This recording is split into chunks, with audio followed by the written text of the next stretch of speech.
પૂજા કરતી વખતે લોકો અજાણતા એવી ભૂલ કરે છે જે શાસ્ત્ર અનુસાર દેવનો અપરાધ માનવામાં આવે છે।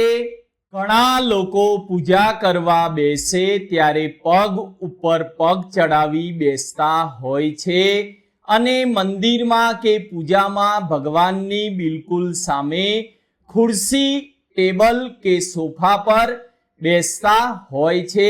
પણ શાસ્ત્રમાં સ્પષ્ટ કહેવાયું છે કે ભગવાન અને ગુરુની સામે પગ ઉપર પગ ચડાવી અને સમકક્ષ ઊંચા આસન પર બેસવું યોગ્ય માનવામાં આવતું નથી।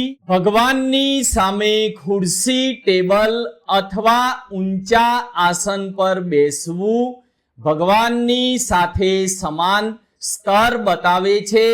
એટલે ભક્તિમાં નમ્રતા રાખવી જરૂરી છે। જો કોઈને પગની અથવા શારીરિક તકલીફ હોય તો ખુરશી કે સોફા પર બેસી શકાય, પણ ઠાકોરજીની બિલકુલ સામે બેસવું નહીં। થોડું બાજુ પર બેસવું યોગ્ય માનવામાં આવે છે। ભક્તિમાં નિયમ કરતાં પણ વધુ મહત્વ છે વિનમ્રતા અને ભાવનાનું। આવી જ શાસ્ત્રોક્ત માહિતી માટે અમારા પેજને ફોલો કરવાનું ભૂલશો નહીં।